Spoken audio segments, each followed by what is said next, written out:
Hello guys! Welcome back to my channel and welcome po if you're new. Thank you for subscribing and if you haven't subscribed yet, please hit that subscribe button and i-click nyo na rin po ang notification bell para lagi po kayo na-notify pag may mga bago po akong vlogs weekly. Today po ay samahan niyo po akong maglinis, mag-redecorate and mag-organize ng aming bahay. Actually, overdue na ako sa pag-redecorate ko ng kids bedroom at saka ng master's bedroom. Dahil nga na-busy na kami sa online class sa mga bata, ay ayan, medyo na behind the schedule. Pero okay lang naman yun dahil weekly naman ay nilalaban pa rin naman namin tong mga beddings ng aming mga kwarto.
So, ito lahat yung labahin ko for this weekend.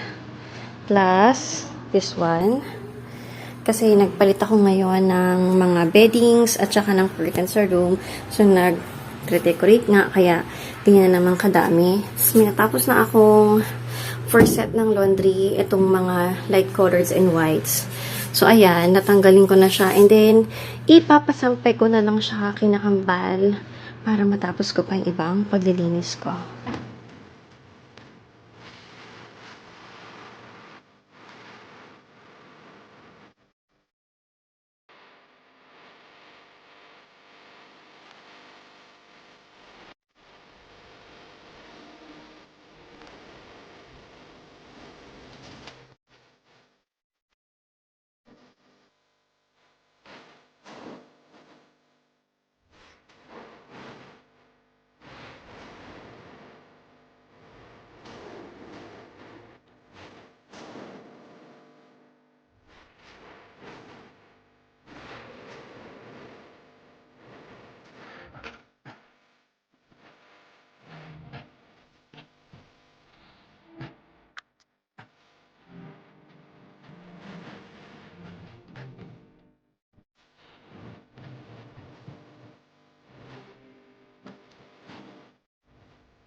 Good morning guys! Monday na ngayon, so may school na. Pakita ko sa inyo yung itsura ng bahay. Nagpa-spray kasi kami ng for termites. So, ayan ngayon ang itsura ng bahay. So, lahat ng mga part na may wood ay pinisprayan. Kaya ayan, nakaurong yung mga gamit. And then yung mga cabinet, ito. Ayan, ang mga loob. So, kailangan ko magligpit ngayon ng bonggang-bongga. Dahil nilabas natin yung lahat ng gamit, ng laman ng cabinet.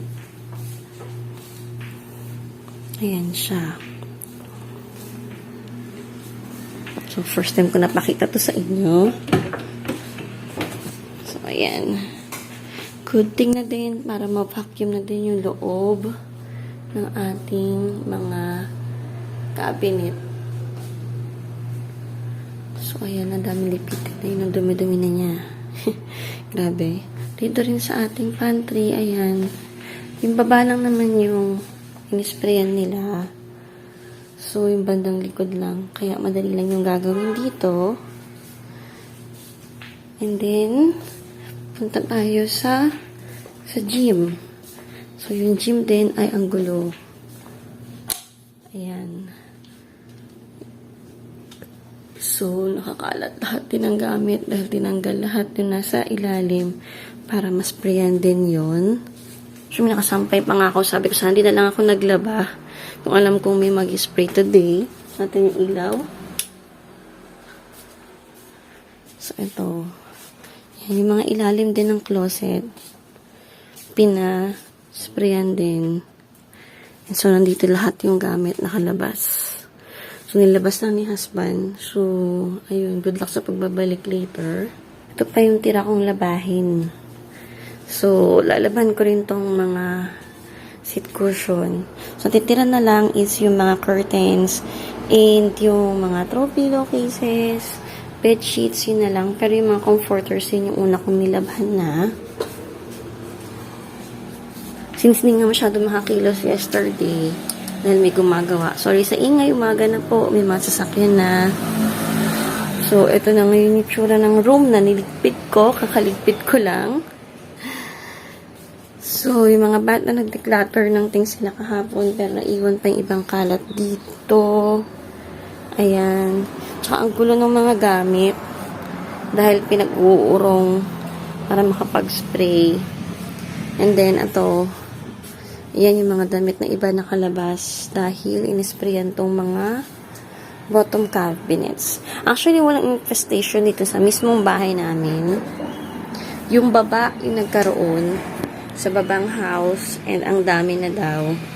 So, nagpa-spray na ng buong building para maiwasan na kumalat pa. So, hopefully, hindi nga kumalat na dahil mahirap. Dahil ibang mga closet nga ay gawa sa woods. So, ayan guys. So, ito yung mga gagawin ko today. Good luck sa akin. Pero, ayan, online class pa ng mga bata na ngayon. So, ayan, napalabas yung mga Christmas decor ko. Dahil doon sila nakatago sa cabinet. So, ayan, itsura ngayon ng sala ngayon. Sobrang gulo. Okay, kaya natin to. Thank you tayo sa Sanctuary PH for sending us these canisters and jars. Thank you, Sanctuary. Sobrang ganda at excited po ako na magamit po ito for the kids' snacks. Continue to inspire more people. Happy organizing. Thank you po. So, ito yung mga canisters niya, mga vacuum to. So, aangat nyo lang to. Ayan. Easy na siyang buksan.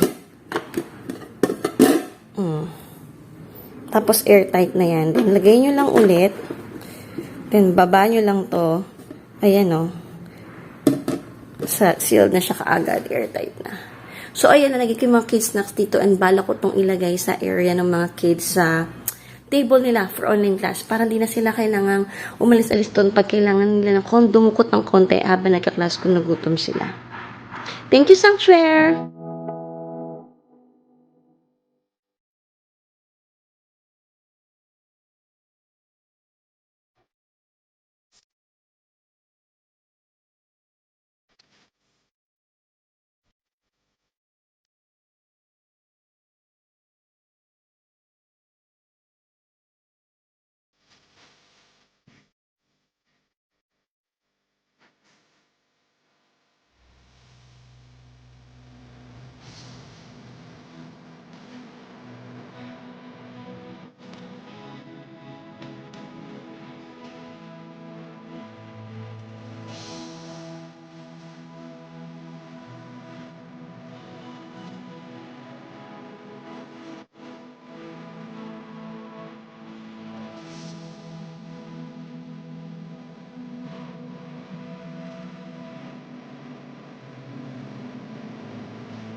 At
Hanggang dito muna po tayo today, guys, dahil I decided to call it a day na kahit di ko pa nalilinis yung kids room at yung playroom dahil lunchtime na din. And kailangan ko nang tutukan yung mga bata sa kanilang mga homework. Lalo na si Bunso, ako yung katulong niya sa paggawa niya ng mga homework. So, kailangan ko na siyang bantayan ngayon. So, okay lang naman yon dahil laging may bukas para tapusin yung mga gawaing bahay. Again, thank you so much for watching. And see you in my next vlog. God bless. Bye!